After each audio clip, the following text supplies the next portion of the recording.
Hi everyone. Um, okay, so this session, when I was thinking about the crafting of the topic for this session, right? If we look at what's happened on a macro level, growth equity seems to have taken a fairly challenging turn with valuations getting slashed. Later stage investors, either holding back or not investing completely, right? So it was interesting to see 500 global pick partners like Saemin, Martin, to look at growth equity investing in Southeast Asia.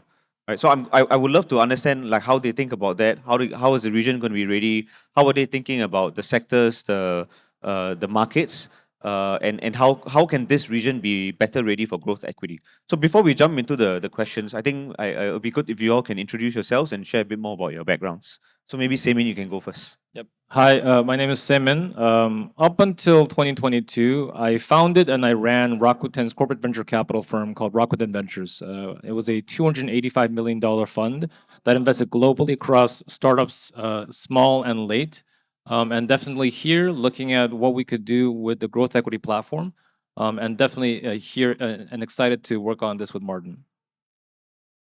Hi, I'm Martin Koo. Actually a product of the Southeast Asian tech ecosystem. I spent my entire career working in early stage tech, mostly in the Philippines. Most recently, I spent the past 6 years launching and running the Ninja Van office out in the Philippines. Proud to be one of the first day one hires for the Philippines team, and having built that to quite a large footprint, covering about 99% of the country. Likewise, alongside Saemin, I joined 500 earlier this year to focus on building out this growth equity platform, and we're excited to see what we can do as far as supporting startups within the 500 ecosystem. Thanks, guys. So I think the 500 brand is well known for being early stage investors, but now the 500 global brand is a multi-stage like firm, right? I want to understand on the growth level side and the inception of the two of you into the firm, what led to this stage now, and why is the timing really opportune at this moment? Mohan, as you mentioned, 500 is a long legacy of investing in Southeast Asia. We've been active here since 2012, having deployed our first check back then. 2014, we raised our first fund, and since then, we've been very prolific investors in early stage. Now with a very broad portfolio of 340 companies across a very diverse set of industries and geographies in the region. We've had some incredible outcomes in that as well, with companies reaching and accelerating beyond that growth stage. Companies like Grab, Bukalapak, Carsum, and so on. Most recently, eFishery out of Indonesia.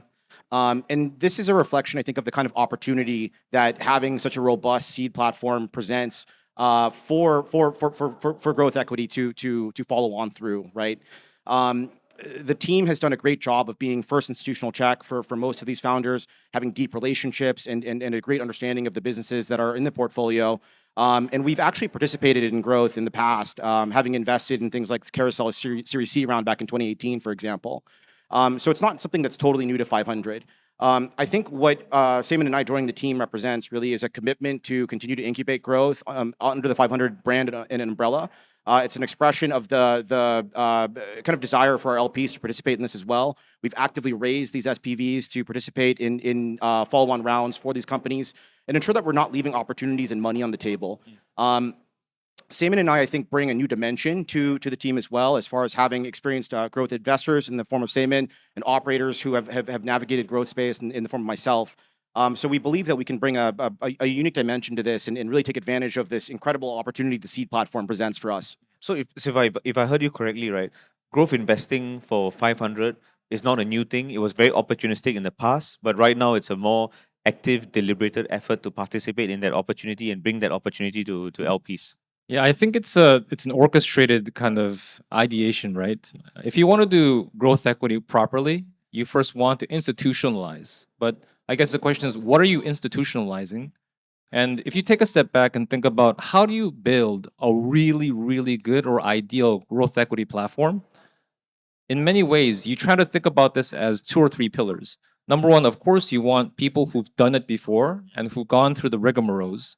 But secondarily, and this is the pie in the sky wish for every growth equity investor, you want really, really asymmetrical access and relationships with the most amount and the widest spectrum of startups and founders you ever could wish for. That amalgamation is the growth equity platform right now we have. And then definitely the general reception has been very, very dynamic and very enthusiastic. And I guess also having that initial 500 early stage base, it helps you, and it's much easier for you to build on top of that, right? Not 100%. just the investments, but also the relationships, the brand, and all of that. I mean, I just to be humorous and cynical here, it's really a wonder and honor how 500 Global has maintained a seed platform for 10 years. It's like basically starting out as a comedian and deciding to just do stand up instead of going to sitcoms and movies. It takes a very specific mindset to be able to build a sustainable seed platform. And because of that, we have such an asymmetrical advantage, such an unfair advantage towards working with management and founders. And from a timing standpoint, right? I mean, we know 2021 was a big heyday for investing, both on the growth and the early sides, right? But why is the timing? Why do you all feel that the timing is more relevant now? Why not wait a bit later also, right? Like I'm curious why now. So I think the need for growth capital in the region isn't new, right? It's always been something of an issue. In my experience as an operator and in the various companies we've been through, these are some of the toughest rounds to raise. There wasn't enough attention, there wasn't enough capital in the region to allocate into into companies that are going through growth stage. So I feel it's not necessarily new. The why now piece for us really is again a reflection of the readiness of the 500 platform, the fact that we now have a really robust team, the right set of deals in place, and as well as the fact that in this kind of negative market cycle, we're seeing that value compression is happening more at growth than it is at early stage. Early stage is still fairly over-moneyed. I don't think we've seen that rationalization of valuation at that point yet. But growth valuations are coming down, becoming more rational, and that capital scarcity will create good opportunities for entry points within the growth equity realm. Okay. I mean, it's actually about brute pragmatism, right? And being a little bit, adding more humor to this is, if you look at how the stages are set up in Southeast Asia, one of the most saturated stages are the Series A and B. Everyone and their uncle has a Series A B fund. And the biggest disbenefactor in that equation is actually the LP, because the investors are incentivized to invest, and they will invest at the higher per share price, and it's going to be organically bid up. If you look at the growth equity stack and above, this is where the air is much more thinner. Less people looking at stuff. We make this joke: the tourists have left Southeast Asia, and in many ways, as Martin has mentioned, that growth equity liquidity is really needed in the ecosystem. So I guess also from a capital market allocator standpoint, you kind of also have less competition in this space, right? Yes. So the competition turns into very much needed peers. Makes sense. Okay, but so considering how volatile the world is globally, I guess the only non-volatile thing was yesterday's interest rate non-hike, right? Why Southeast Asia? Why this particular region? Considering 500 looks at the global side, right? And also, are there specific opportunities? Are there specific sectors or markets that y'all feel stand out very much from the rest? So if you look at, I mean, macroeconomics is something that I love to look at and love to kind of try to dig on. If you look at the market in the world in maybe 3 or 4 lenses, you look at what are the weaknesses that help Southeast Asia and what are the strengths that help Southeast Asia. So when you think about the weaknesses, you cannot ignore the amount of non-revival the Chinese economy has experienced. A lot of people are worried. The CCP has just announced a 10 basis point cut across all of its banking sectors because specifically growth is not coming back. Growth has changed where China needs their consumers to actually be consumerists. And that is not happening. In the US side, you're actually seeing that equity markets are in full bull mode, right? If you look at S&P Tech Index, it is 46% from October. It's above. 1% more, you will hit the all-time high for S&P growth on the tech side. So if you look at tech and the exuberance towards tech and the weaknesses that are happening on the North Asian regions, and also think about what's happening in Japan. The Nikkei just hit a fresh 33,000, right? So all of these tides are helping Southeast Asia, number one, be another sector for safe harbor in terms of value. But secondarily, just look at macroeconomics. It's the perfect demography, perfect consumption, perfect credit consumption, perfect credit creation. Everything here is built to actually produce real things. less speculation. So I think those things really add to why Southeast Asia should be one of the winners here. Maybe to add to that, we've seen that the rails for the digital economy were sort of firmly set during the pandemic. So a lot of these countries that were laggards, including my home market of the Philippines, where a digital adoption of things like internet penetration, fintech and wallet adoption were maybe lagging behind. Pandemic presented this kind of perfect incentive to move markets forward.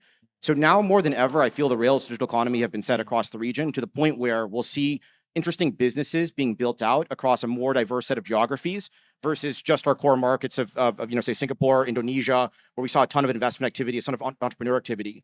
And I think that flywheel is beginning to turn. So 500's geographic coverage in the region, I think, gives us that unique lens. And then, of course, the pace with which these companies will accelerate and solve real world problems for these countries, I think, is very, very material.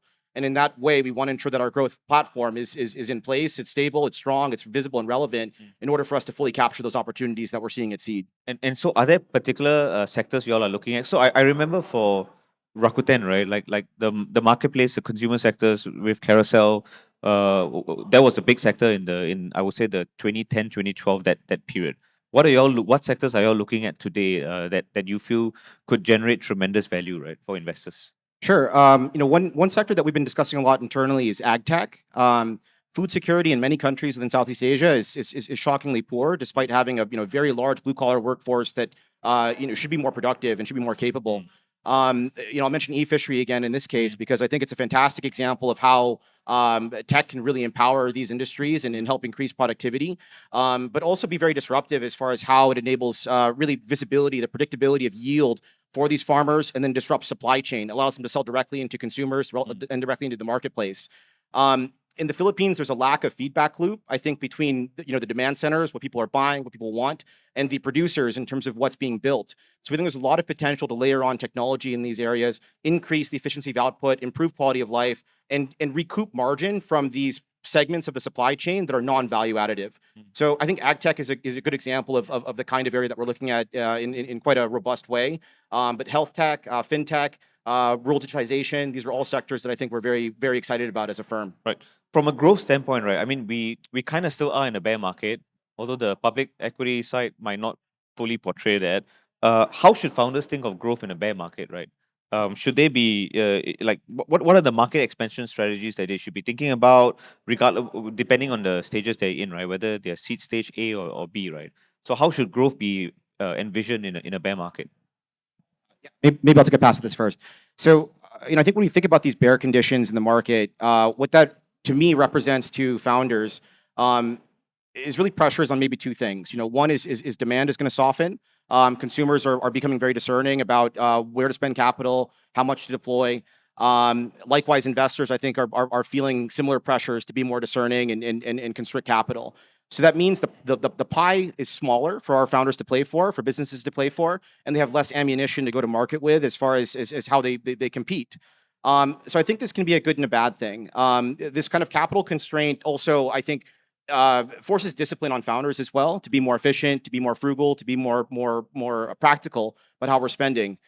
Venture in the last generation has been a crutch to a certain extent, right? You saw a lot of aggressive subsidies being deployed, and it masked lack of product market fit for a lot of businesses.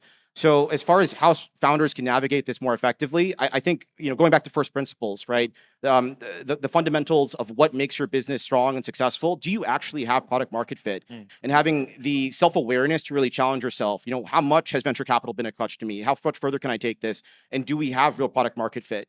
Where we're seeing the same kind of flight to quality for investors, looking for higher quality businesses who can become more discerning. The same will be true for consumers.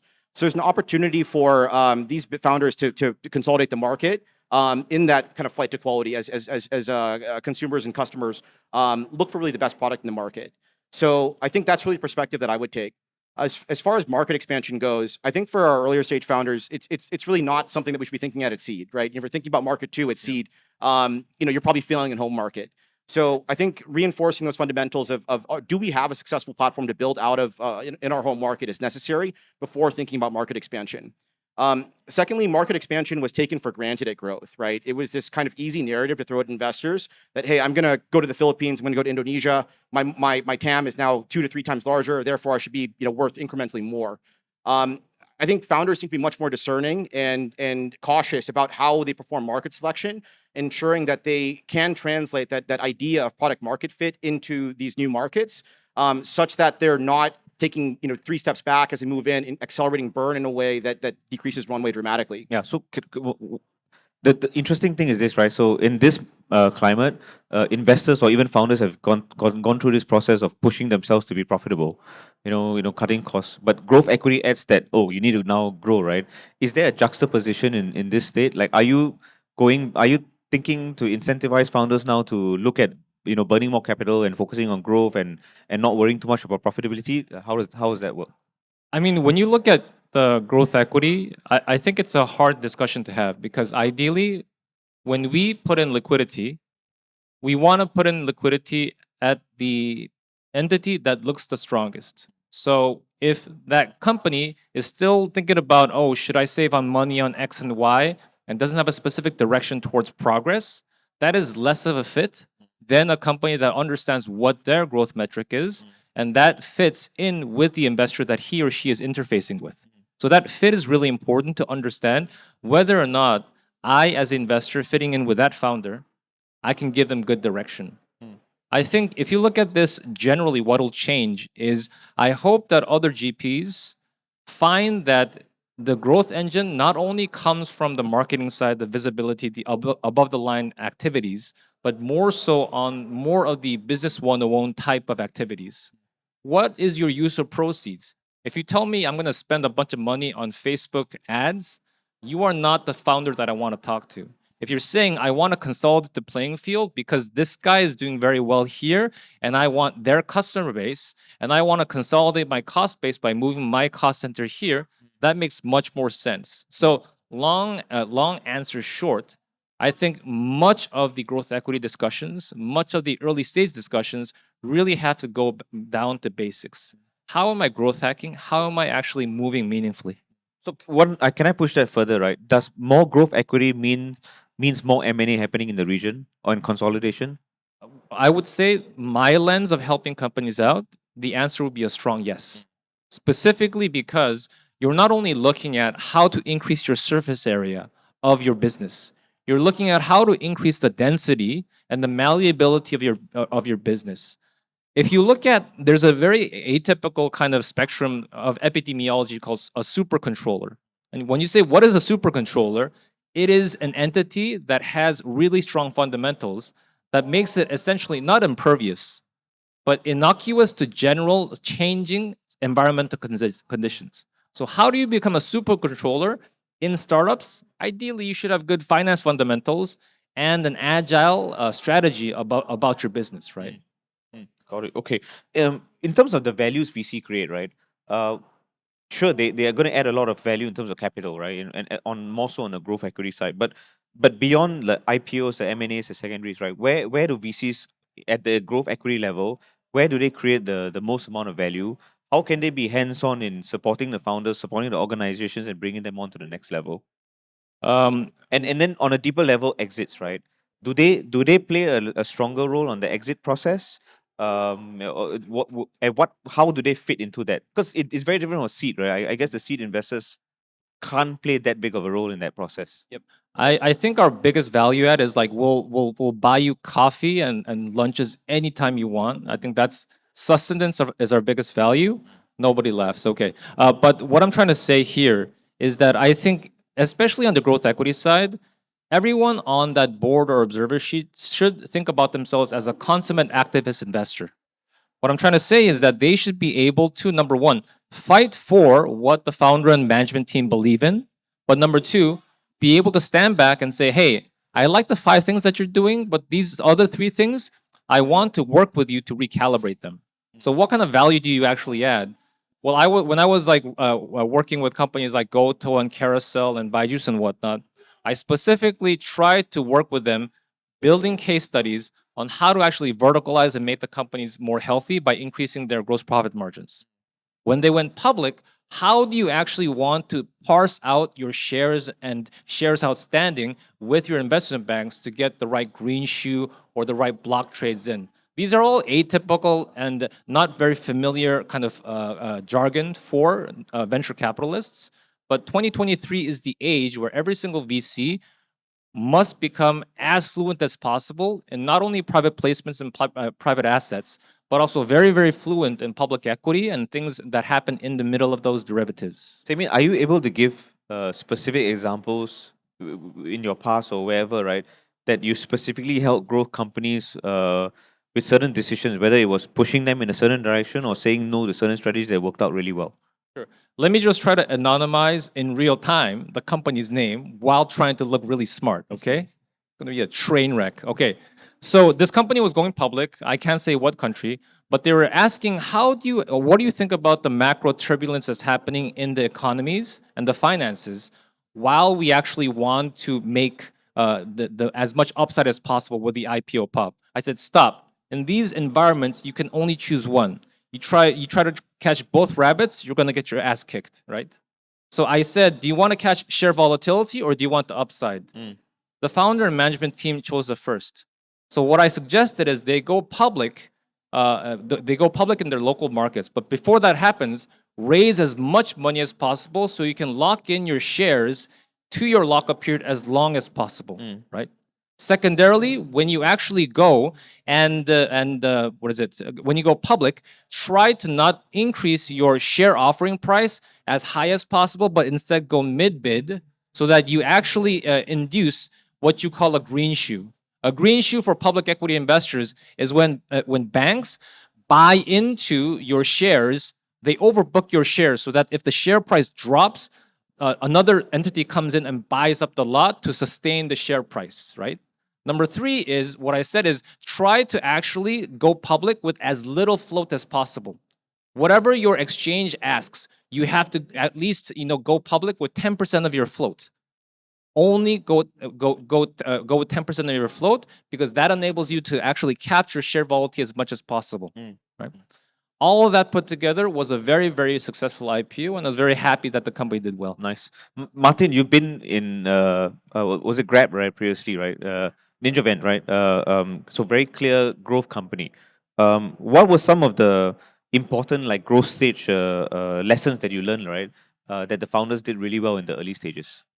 Yeah, I think the first thing I'd mention here is even in a bearish investment climate like today, I don't think all money is created equal. Saemin just opined at length about the value that having the right partner, having the right VCs involved in your company can bring.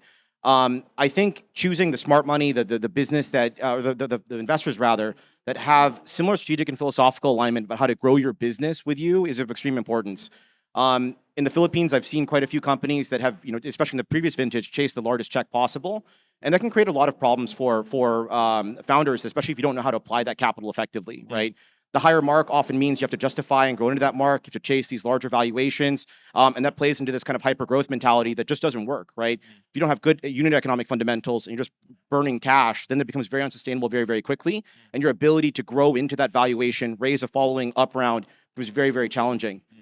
Inversely, maybe not attracting the highest valuation, but getting the best partners, whether it's strategics or on the VC side, I think can be of extreme importance and extreme value, where you can create a moat, you lock out certain partners and certain investors from competition, and you obviously have the right partners to continue to go to market and grow your business. So if I push that, how do founders actually know that, right? Like, how do they really know that if I'm going with VC A, where I'm getting a lower value, the VCs can provide a lot more, values in other ways, right? How do they actually discern that? Yeah. Well, I think that's one of the things I look at as the unique advantage of a platform like 500's, where again, we have this long operating legacy and depth of relationship with the founders. So as soon as now, Saemin and I are maybe 6 months into our journey at 500, we're able to liaise with founders that are pre-growth stage, that aren't quite maybe in the investment range for a platform like ours, but where we can get to know the founders very well, understand that strategic direction, and help shape that perspective. So I think it comes down to really taking advantage of this time, right? And VCs are also now stretching out diligence periods and the like, figuring out what that working dynamic will be like, and having clear alignment as far as what their expectations are in terms of how to grow this company.